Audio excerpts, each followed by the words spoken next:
to the Gold Coast, where the Silver Ferns have been crushed by yet another defeat at the Commonwealth Games, losing to England by 9 goals in their final pool match. The team is now on tenterhooks, waiting for the results of other games to go their way in the hope of securing a semi-final spot. That should actually happen. Uganda really have to thrash Scotland in order for New Zealand to not make it through. But as Bridget Tunnicliffe reports from the Gold Coast, even if they do make it, their confidence is in tatters. New Zealand beaten again. The Silver Ferns needed to draw or win their final pool game against England to guarantee a spot in the semi-finals. But England were stronger, picking up their biggest win ever over the Ferns. The captain, Katrina Grant, who was in tears after the game, says it's devastating. Yeah, it's really hard to talk about because, that's not good enough and that's not how we wanted the things to end in pool play. We can't leave things to other teams to try and get us to go through. That's not how we've ever been, and it's really hard to take. Coach Janine Southby had to make changes in the shooting end in the second quarter after shooter Tapaya Selby Rickett made just 8 from 14 attempts.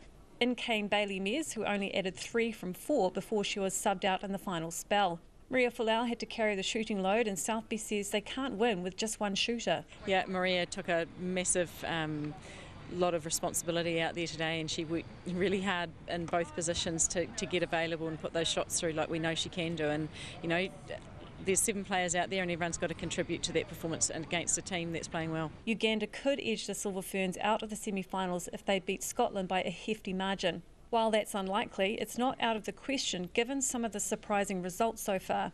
Southby, who always comes across as calm on the sideline, says she's livid about the result. Yeah, I do get angry. Yeah, and it might not look it on the outside, but right now there's a whole lot of us that are pretty angry and disappointed and frustrated as normal run of emotion. So, often in anger you don't say the best things, and it's about making sure that you do say the right things. Frustrated fans who travelled to the Gold Coast to watch New Zealand are nervous about their chances now. They've got to get there first. Yeah, they've got to get there, and if they're going to make changes, they won't make it. Are you sick of all the changes that the coach is making?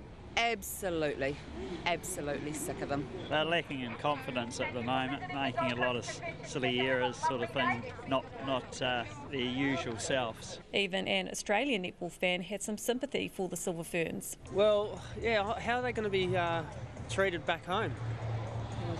I was a bit worried for them actually, yeah.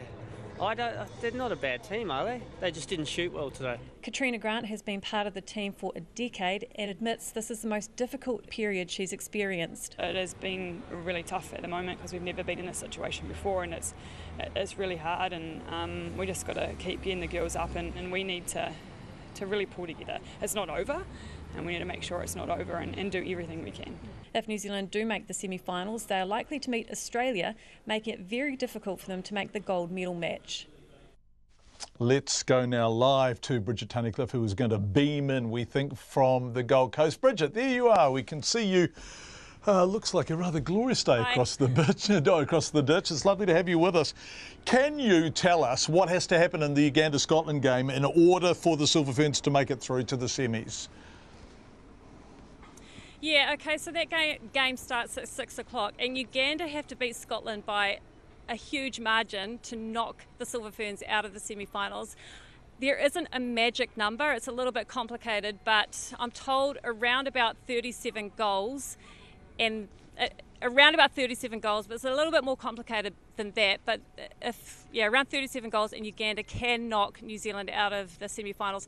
That seems really unlikely, but it's not implausible because there have been a few funny results so far in the netball.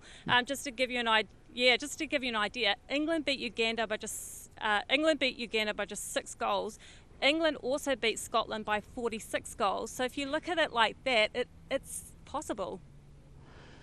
Yeah, it is. You're right, though. It does seem like a long shot, but boy, at these Commonwealth Games, anything is possible. Just before we move on, what's your sense of the vibe in the camp?